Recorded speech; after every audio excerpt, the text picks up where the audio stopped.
We have studied in the last lecture the Konovalev's rule. What are the statements of Konovalev's rule? Yes, the vapors are always richer in that component which is more volatile, or the vapors are always richer in that component which, yes, increases the vapor pressure, or the vapors are always richer in that component, addition of which causes decrease in the boiling point. Okay, so considering the Konovalev's rule, we have drawn 6 diagrams, the graph or graphical representations of vapor pressure against composition and boiling point against composition. So considering the Konovalev's rule, why it is so significant? Because it helps us to know the theoretical background behind the procedure of fractional distillation. Okay, if two liquids are mixed together and if both are volatile, if they have a very little difference in their boiling points, then we can perform the experiment, that is fractional distillation, to see whether the liquids can be separated from each other or not. And when we perform these experiments, we find that the type number 1, 2 and 3 liquids, yes, type number 1, that is ideal solution or nearly ideal solution. Type number 2 is non-ideal solution, that is having positive deviations from Raoult's law, maximum in the vapor pressure or minimum in the boiling point.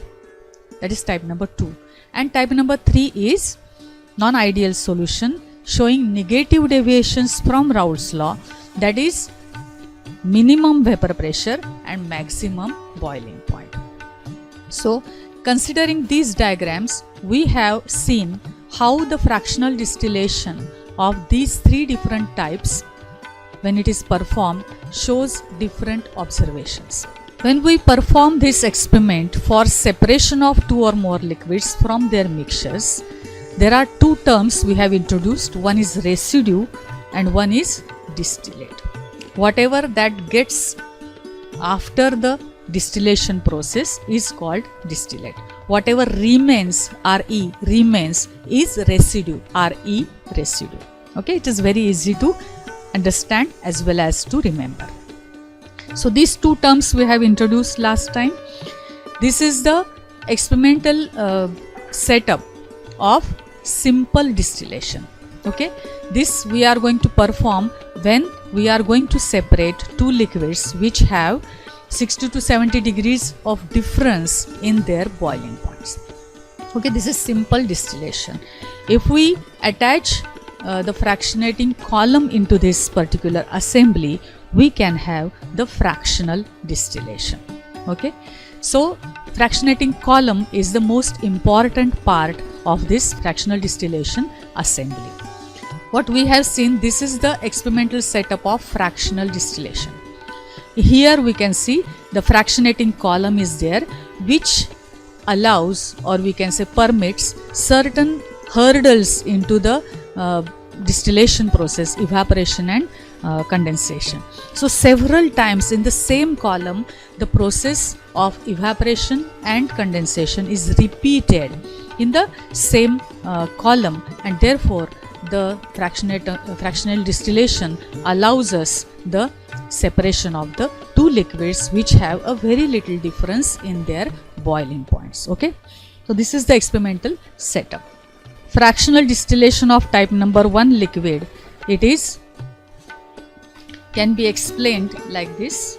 If A is more volatile than B, then addition of A to B causes increase in the vapor pressure and decrease in the boiling point. This is the diagram of boiling point versus composition. Here the vapors are richer in component A, and hence after fractional distillation, liquid A is obtained as a distillate in a pure form, and liquid B is obtained as a residue again in a pure form.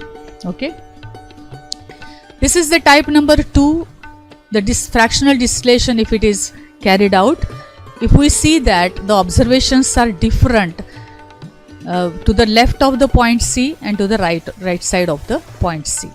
If the composition with which we are starting the experiment of fractional distillation, if it belongs to the left of the point C, then mixture C is more volatile than A, and therefore the vapors are richer in that component.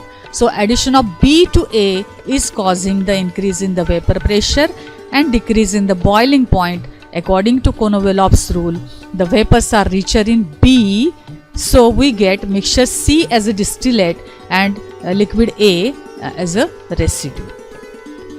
Here again, to the right side of the point C, mixture is more volatile than B, and therefore addition of A to B is causing increase in the vapor pressure, decrease in the boiling point. Hence vapors are richer in the component A. So mixture C is obtained as a distillate and liquid B is obtained as a residue.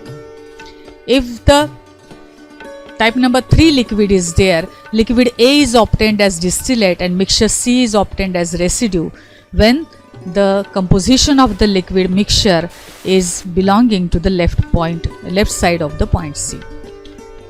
And if it is to the right side of the point C, here we get liquid B as distillate and mixture C as residue. So the observations are different in case of the fractional distillation of type number 1, 2 or 3. If it is type number 1 liquid, both the liquids A as well as B can be obtained in the pure form after fractional distillation. One is obtained as distillate, other one is obtained as residue. Okay, so it is possible to separate both A and B in pure form if at all the mixture of A and B is belonging to the ideal solution, that is type number 1. If at all it is type number 2, then pure A or B, any one can be obtained as a residue, and always as a distillate we are going to get the mixture whose composition is belonging to the point C. So mixture C or constantly boiling mixture is obtained as a distillate. Okay, कितीही वेळा त्यानंतर आपण ते इव्हॅपरेट आणि condense करून बघितलं, fractional distillation केलं, तरी दर वेळेला आपल्याला फक्त मिक्सचर सी हेच मिळणार आहे. So we cannot separate A and B components from that mixture C and therefore it is called constantly boiling mixture. Okay, same is the case with type number 3. Pure A or B is obtained as a distillate and always the mixture C is obtained as a residue. Okay, so this is all which we have discussed in the last lecture. Okay.